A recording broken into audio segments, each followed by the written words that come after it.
अनोखी होली। होली का दिन था।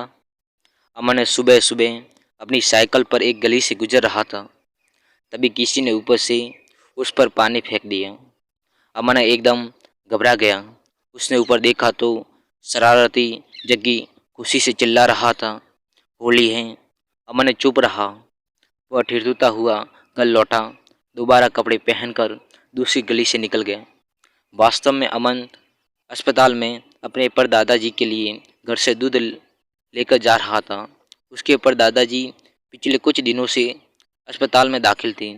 उन्हें सांस की तकलीफ थी। शहर की जिस गली में उनका परिवार रहता था वह गली बहुत तंग थी।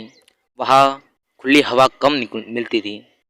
डॉक्टरों ने उसके परदादाजी को यही सलाह दी थी कि वो बाहर खुली हवा में जरूर सैर किया करें।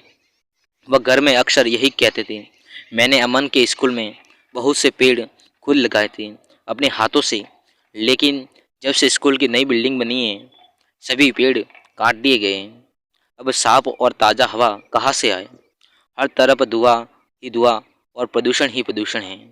और दादाजी की ज़्यादा न बोल पाते, उनकी सांस फूलने लगती। अमन बेबस होकर देखता रहता, उनकी पीठ सहलाता रहता। ऐसा ही सड़क पर लगे वृक्षों के साथ हुआ था। कुछ लालची लोगों की उन पर बुरी नज़र पड़ गई थी। अमन पर दादाजी को अस्पताल में दूध पिलाकर फिर घर लौट आया। तब तक उसके पापा भी अस्पताल में पहुंच चुके थे। अमन ने आकर देखा, उसके सभी साथी हाथों में पिचकारियां लेकर एक दूसरे को रंग रहे थे। अमन ने पिछले साल खूब होली खेली थी, लेकिन ऐसा मजाक किसी के साथ नहीं किया था जिससे किसी का मन परेशान हो। अमन, तुम होली क्यों नहीं खेल रहे हो? दूसरी गली से आए दीपक ने उससे पूछा। अमन बोला, पर दादाजी अस्पताल में दाखिल है ना, अब उनके लिए खाना लेकर जाना है। मम्मी खाना बना रही है। अमन अस्पताल में खाना देकर फिर वापस आया। उसने देखा जग्गी फिर शरारतें करता आ रहा था। उसके पास कई गुब्बारे थे जिनमें रंग वाला पानी भरा था। जग्गी ने गली से गुजर रहे एक बुजुर्ग रिक्शा वाले की पीठ पर गुब्बारा मारा। इससे पहले कि रिक्शा वाला उससे गुस्सा होता, वह तेजी से गली में भाग निकला। अमन और दादाजी की खराब होती जा रही सेहत को लेकर उदास थे। उसे एक योजना सूझी। वो अपने दोस्त रंजन और मधुर के पास गया। ये दोनों उसके खास दोस्त थे। उन्हें भी अमन के परदादाजी की बीमारी के बारे में पता था। अमन ने अपनी योजना के बारे में दोस्तों को बताया तो वे खुश हो गए।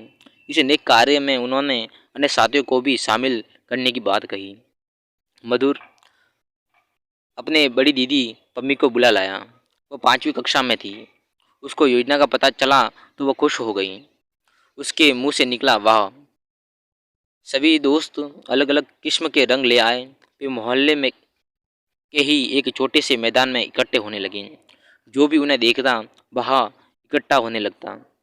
अब अमन ने अपने दोस्तों की मदद से जमीन पर रंग बिरंगी अक्षरों में कुछ लिखा। फिर उसने पास के किसी घर से 8-10 पुराने अखबार मंगवा लिए। जमीन पर लिखे अक्षरों से उन्हें ढक दिया।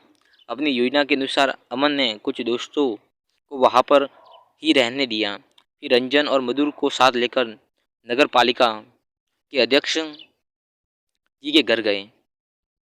अध्यक्ष जी का घर उसी मोहल्ले में ही था। नगर पालिका अध्यक्ष मन ही मन हैरान थे। सोच रहे थे, पता नहीं बच्चे उन्हें कहाँ लेकर जा रहे हैं। अध्यक्ष जी के साथ मोहल्ले के कुछ और सज्जन भी आने लगे। इनमें जग्गी भी था। तब तक जग्गी को भी अमन के परदादाजी के बीमार होने का पता चल गया था। उसने अमन से ऐसी घटिया हरकत के लिए माफ़ी मांगी। अब अमन नगर पालिका अध्यक्ष जी से बोला, अंकल जी, आप सभी अखबार अपने हाथों से उठाए और हमारी कला का मुहूर्त करें। नगर पालिका अध्यक्ष जी ने जो ही सभी अखबार उठाए और लिखे शब्दों को ऊंचे स्वर में पढ़ने लगे। पेड़ों बिन सुना संसार, पेड़ों से रंगीन त्योहार। अध्यक्ष जी ने सभी बच्चों के चेहरों पर थोड़ा गुलाल लगाया और खुद भी लगवाया। अगले दिन नगर पालिका अध्यक्ष जी बच्चों के साथ शहर के अलग अलग स्थानों पर नन्हे पौधे लगा रहे थे। मोहल्ले में इसी उनकी होली की चर्चा हो रही थी।